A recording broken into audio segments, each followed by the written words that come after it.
जी भाई, आ गए आप लोग? आइए, स्वागत है आप लोगों का।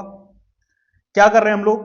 जो बच्चे पहली बार आए हैं भाई उनको बता दें, हम डिस्कस कर रहे हैं most important questions of NCERT for mid terms, जिसमें मैंने चैप्टर 1, 2, 3, 4, 5 अभी पेंडिंग है, 6 इन सभी के मोस्ट इंपॉर्टेंट क्वेश्चंस मार्क करा दिए हैं और साथ के साथ ये भी बता दिया है किन किन क्वेश्चंस की प्रैक्टिस आपको एग्जाम्पलर वगैरह से करनी है। तो अगर आपने इनकी वीडियोस नहीं देखी फटाफट जाकर देख लो, क्योंकि ज्यादा टाइम अब हमारे पास मिड टर्म के लिए बचा नहीं है। समझ गया जी? और ज्यादा टाइम बचा नहीं है, इसीलिए अब हम आ जाते हैं चैप्टर नंबर 7 पे, एंड दैट इज ट्रायंगल। ठीक है जी, निकालते हैं पीडीएफ और मार्क करा देते हैं आपको सारे इंपॉर्टेंट क्वेश्चंस।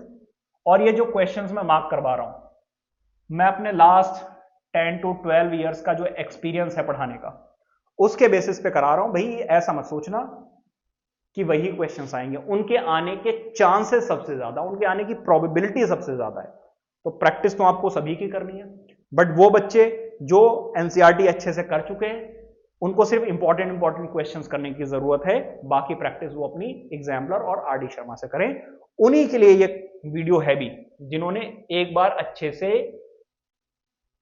एनसीईआरटी 1-2 बार कर रखी हैं, यूटी में मार्क्स, यूटी में आया था चैप्टर तब कर ली थी प्रैक्टिस, ट्यूशन सेंटर में जब आपके हुई होगी, टेस्ट लिया गया होगा तब प्रैक्टिस कर चुके, मतलब आपको सारे क्वेश्चंस आप प्रैक्टिस कर चुके हो। अब सिर्फ आपको इंपॉर्टेंट क्वेश्चंस करने की जरूरत है जो आपके मिड टर्म में आने वाले हैं। तो जी क्वेश्चन नंबर 1 बहुत इजी, आपको करने की जरूरत नहीं है, लेकिन ये उन बच्चों के लिए भाई साहब जो इसकी प्रैक्टिस अच्छे से कर चुके हैं। लेकिन अगर आपको ये नहीं आते हैं ना, तो भाई साहब कर लेना एक बार और प्रैक्टिस, ठीक है? क्योंकि आ तो कुछ भी सकता है। मैं तो बस आपको इंपॉर्टेंट क्वेश्चंस मार्क करवा रहा हूं जिनके आने के चांसेस ज्यादा हैं।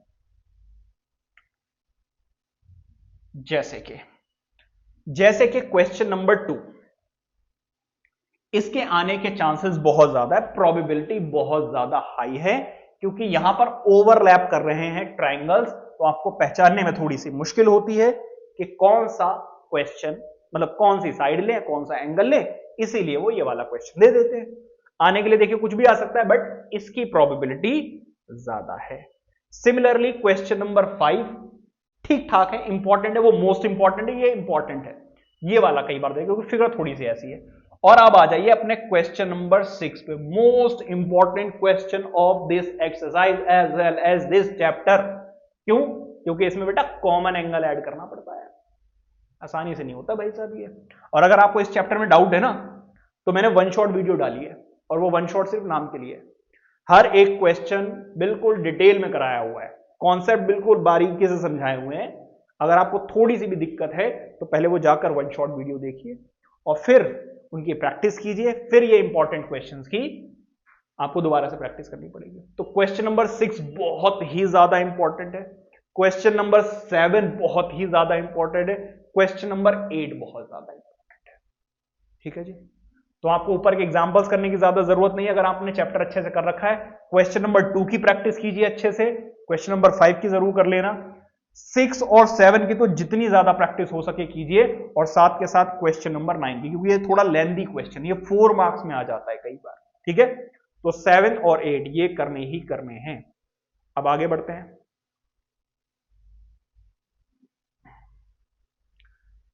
ये इजी है तो मैं नहीं कहूंगा इसकी आप प्रैक्टिस कीजिए, बट अगर आपने पहले प्रैक्टिस की हुई है तब, लेकिन आपने पहले भी नहीं की तो भाई साहब अब कर लेना, ठीक है, वरना पास होना क्या मुश्किल हो जाएंगे। क्वेश्चन ये जो आपका एग्जाम्पल 6 है बहुत इंपॉर्टेंट है। एग्जाम्पल 6 की आपको अच्छे से प्रैक्टिस करके जानी है, क्योंकि इसमें कुछ माइनस करना पड़ता है। और क्या माइनस करना होता है, कैसे माइनस करना होता है, जाकर आप 1 शॉट वीडियो में देख सकते हैं। हर एक क्वेश्चन कराया हुआ है, सारे के सारे एग्जाम्पल्स कराए हुए हैं। ठीक है जी, ये वाले जो है ना, ये क्वेश्चन इंपॉर्टेंट है। क्यों? क्योंकि कई बार आपको ऊपर वाले ट्राइंगल्स लेने पड़ते हैं, कई बार आपको नीचे वाले ट्राइंगल्स लेने पड़ते हैं। तो ये समझ होनी चाहिए कि कब हमें ऊपर वाले ट्राइंगल्स लेने हैं, कब नीचे वाले, और ये कैसे आएगा, ये आएगा आपको प्रैक्टिस करके। तो इन क्वेश्चंस की प्रैक्टिस कर लीजिएगा। मैं बहुत इंपॉर्टेंट क्वेश्चन तो नहीं बोलूंगा, बट ऐसे क्वेश्चंस कई बार आ जाते हैं। अब आ जाइए, एक तो क्वेश्चन नंबर ये वाला इंपॉर्टेंट है, क्वेश्चन नंबर 6 इस एक्सरसाइज का सबसे ज्यादा इंपॉर्टेंट क्वेश्चन नंबर 6 है। 7th क्योंकि इसमें डायग्राम नहीं बना हुआ है इसलिए इंपॉर्टेंट है, और क्वेश्चन नंबर 8 कई बार देखने को मिला है। ठीक है, तो मोस्ट इंपॉर्टेंट है आपका क्वेश्चन नंबर यहां पर 6, 7 और 8 की प्रैक्टिस जरूर कर लेना। ठीक है, तो यहां से ये वाले क्वेश्चंस हो गए। अब चलते हैं अपनी थर्ड एक्सरसाइज पर। ये एग्जांपल 7 बहुत इंपॉर्टेंट है क्योंकि एक तो फिगर देख के ही ट्रायंगल नहीं दिख रहा है, ठीक है जी, ये तो क्वाड्रिलेटरल दिख रहा है, तो इसमें से आपको निकालकर अपने काम की चीजें निकालनी है। तो 7 example 7 is very very important. ठीक है जी, एग्जांपल 8 की प्रैक्टिस कर लेना। यहां पर जो इंपॉर्टेंट चीज है वो है क्वेश्चन नंबर 1, बहुत इंपॉर्टेंट है। Question number 3 is one of the most important questions. ऐसा ही क्वेश्चन आपको एग्जाम्पलर में भी देखने को मिलेगा। तो सिर्फ एनसीईआरटी से काम चलने वाला नहीं है, आपको प्रैक्टिस सबसे पहले एनसीईआरटी कीजिए, फिर एग्जाम्पल पूरी मतलब सारे एमसीक्यूज और क्वेश्चंस आपको एग्जाम्पलर के करने ही करने। अगर ये 2 बुक्स आपने अच्छे से कर ली ना तो आप 80 क्रॉस तो वैसे ही कर गए, समझ गए ना।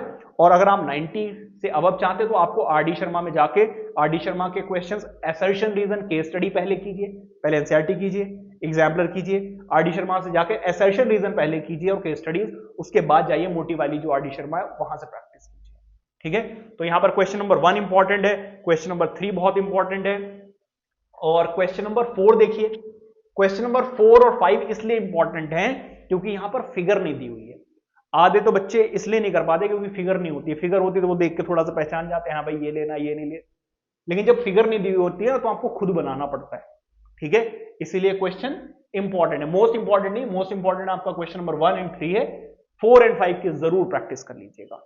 ठीक है, तो ये था आपका ट्राइंगल जिसके मैंने आपको मोस्ट इंपॉर्टेंट क्वेश्चंस बता दिए हैं। मार्क कर लीजिए, लिख लीजिए कि ये वाले क्वेश्चन आपको अच्छे से प्रैक्टिस करके ही एग्जाम में जाना है।